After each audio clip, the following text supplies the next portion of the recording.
Be ready. 10 seconds to go.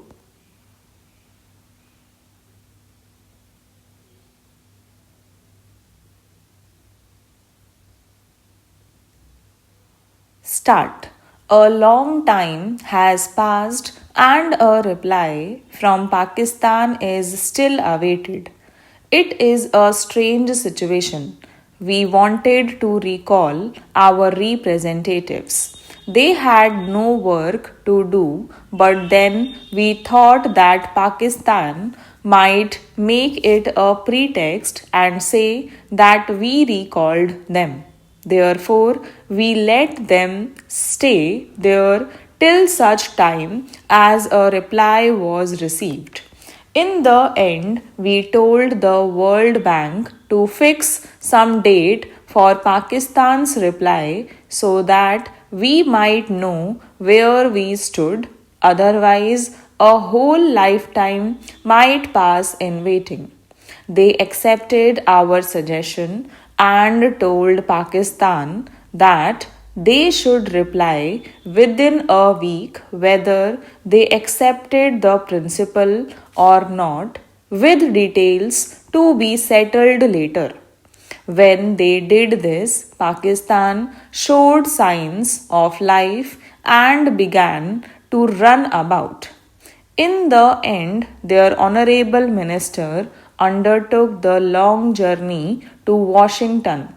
Many things were said about the issue, neither yes or no, but that they would consider and so on. The World Bank told them that this reply amounted to a rejection. Should it be taken that they had rejected the proposals or had they something more to say? Pakistan saw how the matter would end.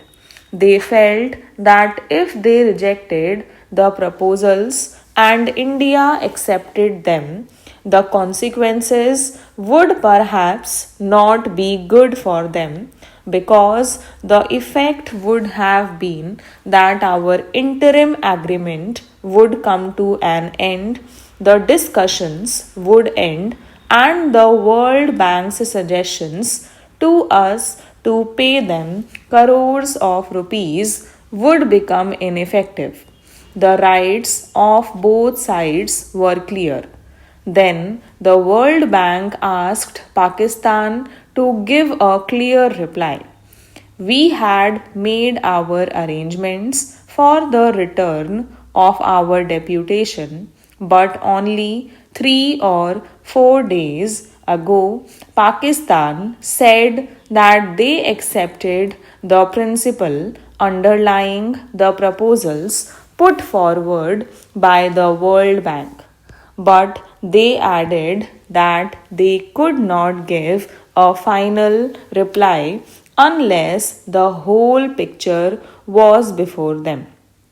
That is the same old legal quibbling. On one side, they say that they have accepted the proposals, and on the other, they keep the door open for escape on the pretext that they have not seen the full picture. This is where matters stand at present. Meanwhile, when Pakistan did not accept the proposals, we wrote to the World Bank that we had been marking time for 3 months or so. Therefore, our agreement not to reduce the water supply no longer held good. We resumed our freedom of action.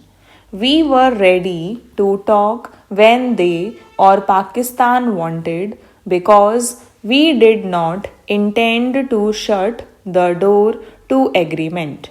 But the talks had ended and our delegation would be returning home.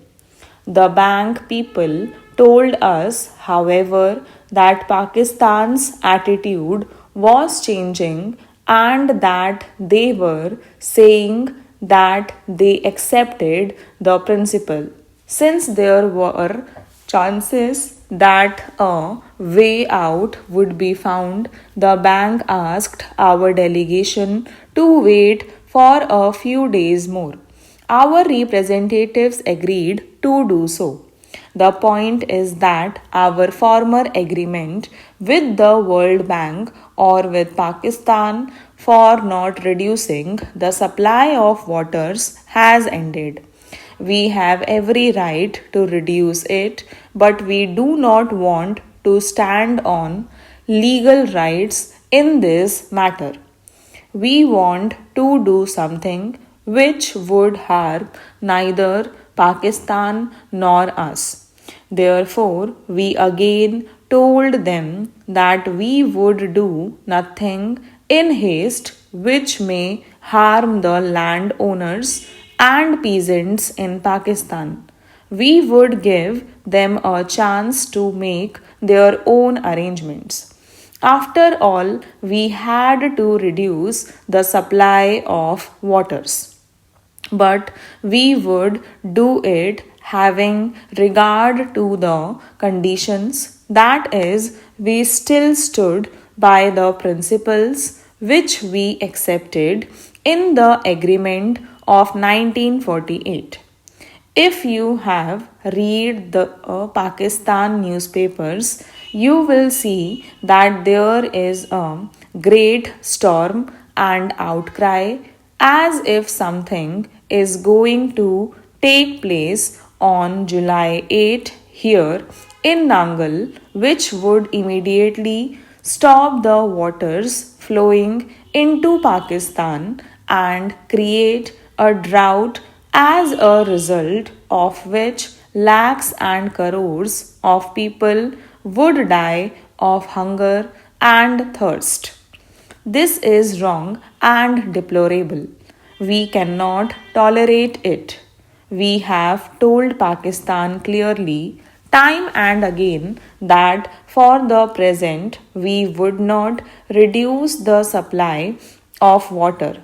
It is a fact that they have built one or two canals from which they can take some water. Therefore, they can take water from their side and we would reduce supplies to that extent. This would not reduce their total supply of water.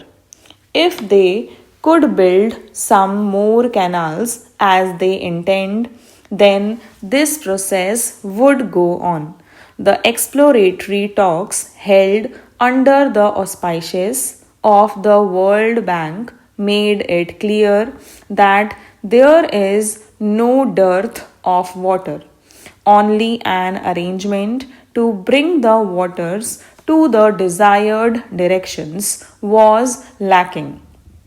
It is evident that on our side in East Punjab, we have no other source of water than the Satluj. You can see that from the map. Stop.